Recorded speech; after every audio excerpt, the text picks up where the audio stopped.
Madhya Pradesh league यानी कि Scindia cup अपने ताज़ा सत्र के लिए वापस आने के लिए तैयार है, जिसकी शुरुआत 12 जून को ग्वालियर के माधवराव सिंधिया क्रिकेट स्टेडियम में होगी।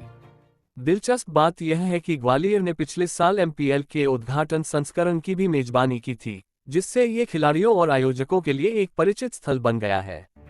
मूल रूप से लीग की शुरुआत 27 मई को इंदौर में होनी थी, लेकिन ग्वालियर में होगा। ये league Madhya Pradesh cricket association के तत्वावधान में ग्वालियर डिवीजन क्रिकेट एसोसिएशन द्वारा आयोजित पुरुषों की प्रतियोगिता, जिसमें पिछले सीजन में 5 टीमें शामिल थीं, इस बार टीमों की संख्या बढ़ाकर 7 कर दिया गया है, जिसमें बुंदेलखंड और चंबल क्षेत्रों की टीमें भी शामिल हैं। वहीं इस सीजन में महिला क्रिकेट लीग की शुरुआत भी होगी, जो पुरुषों के मैचों के साथ साथ आयोजित की जाएगी। महिलाओं की प्रतियोगिता में 3 टीमें शामिल होंगी, जिनमें से एक राजधानी भोपाल का प्रतिनिधित्व करेगी।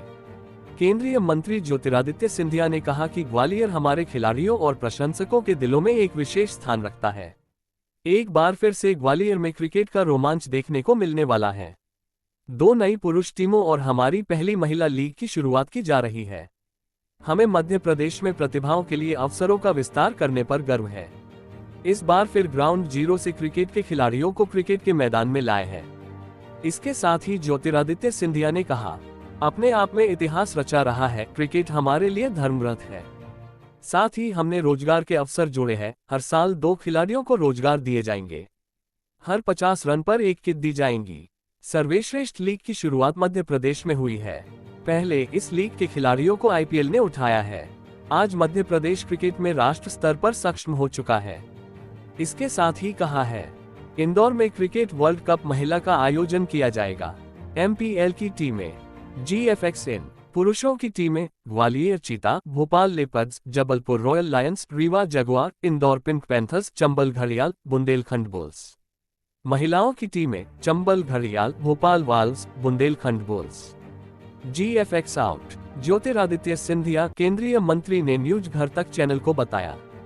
मध्य प्रदेश लीग की शुभ शुरुआत का एक कर्टन रेजर इवेंट आज आयोजित किया गया। हमारे 7 पुरुषों की टीम, 3 महिलाओं की टीम और उसी के साथ हमारे सारे खिलाड़ी।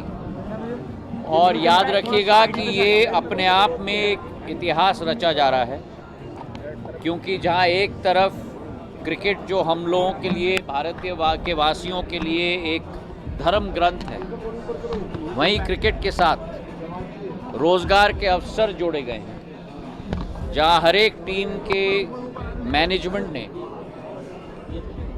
हम सब के समक्ष हस्ताक्षर किए हैं कि हर साल 2 खिलाड़ियों को रोजगार के अवसर दिए जाएंगे।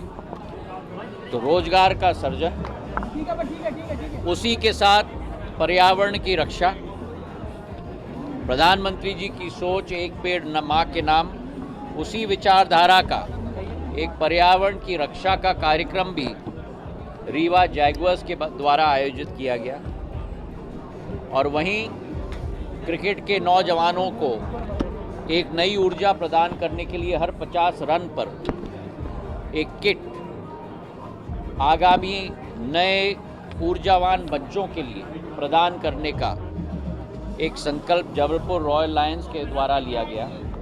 दिख रही है। तो एक सर्वश्रेष्ठ लीग की शुरुआत पूरे देश में मध्य प्रदेश के द्वारा की गई है। मुझे पूर्ण विश्वास है कि पिछले साल जैसे 11 हमारे प्लेयर्स को IPL के टीम्स ने उठाया, जिनके संदर्भ में मैंने उनके नाम भी यहाँ उठाए, और रजत पाटीदार ने तो कमाल करके दिखा दिया, जहाँ कप्तानी रॉयल चैलेंजर्स बेंगलोर के करके पहले पोजीशन की ट्रॉफी उस टीम ने जीती। ये इस बात का प्रमाण है कि आज मध्य प्रदेश राष्ट्र स्तर पर क्रिकेट में योगदान देने के लिए पूर्ण रूप से सक्षम हो चुका है।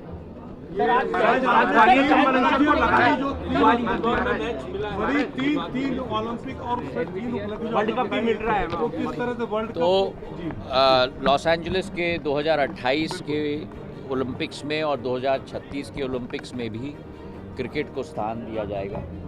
और वहीं इंदौर में वर्ल्ड कप वुमेन 2025 का आयोजन किया जाएगा। हमारे मध्य प्रदेश क्रिकेट एसोसिएशन पूरे देश में पहला एसोसिएशन है जहां 2 स्टेजिंग सेंटर्स हैं, एक इंदौर में अब दूसरा ग्वालियर में बन रहा है। हमारा stadium Shrimant Madhavrao Scindia international cricket stadium आज 28,000-29,000 की कैपेसिटी है। पूर्ण रूप से तैयार होकर पहला एडिशन एमपीएल का हो गया, इंडिया बांग्लादेश का T20 भी आयोजित हो गया सफलतापूर्वक। अब सेकेंड एडिशन आयोजित हो रहा है एमपीएल का, और इसके बाद उसका कार्य भी दोबारा शुरू होगा, क्योंकि इसकी कैपेसिटी हम लोग 40,000 तक ले जाना चाहते हैं, पूरा रूफ भी समाप्त करना चाहते हैं। तो वो कार्यक्रम भी इस एडिशन के बाद शुरू होगा। हम लोगों को करीब 1.5 साल लगेगा उसे सब पूर्ण करने के लिए। राशि भी हम लोग इकट्ठा कर रहे हैं उसके लिए, और ये पूरे देश का पहला एसोसिएशन होगा जिसके पास 2 संपूर्ण, संयुक्त और प्रभावशाली क्रिकेट स्टेजिंग ग्राउंड्स होंगे, जहां एक वेरी स्ट्रॉन्ग बैटिंग विकेट और एक वेरी फास्ट आउटफील्ड और एक रन स्कोरिंग की क्षमतावान ग्राउंड दोनों इंदौर और भोपाल में पूर्ण रूप से तैयार हो जाएगा।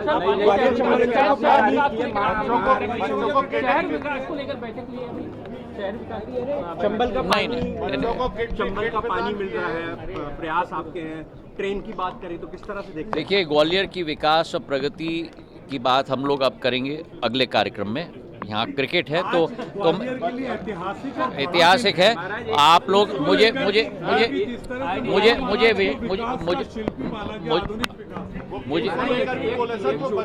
मुझे विश्वास है कि आप अगले कार्यक्रम में आएंगे। आज माधव महाराज प्रथम की पुण्यतिथि की शताब्दी वर्ष है। 5 जून 1925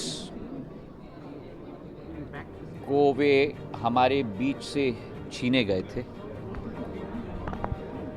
आधुनिक ग्वालियर के शिल्पकार थे। उनके कार्यकाल में ग्वालियर राष्ट्र स्तर पर नहीं लेकिन विश्व स्तर पर एक ध्रुव तारे के रूप में उभर चुका था। केवल अधोसंरचना के क्षेत्र में नहीं, क्योंकि उनके ज़माने में बनाए हुए बांध, चाहे हरसी हो, तिगरा हो, चाहे श्योपुर का आवदा बांध हो, चाहे मंदसौर नीमच का बांध हो, आज भी उनके अन्नदाताओं को अमृत का पानी देता है।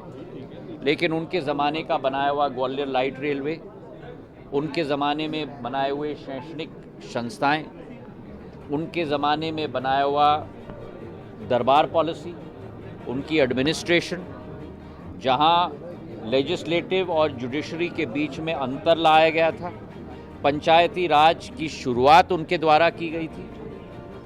ग्वालियर में म्यूनिसिपैलिटी पहला राज्य था शासन का पूरे देश में जहां पहली बार म्यूनिसिपैलिटी बनी थी, और लश्कर में म्यूनिसिपैलिटी बनी थी, और माधव महाराज स्वयं लश्कर म्यूनिसिपैलिटी के अध्यक्ष बने थे।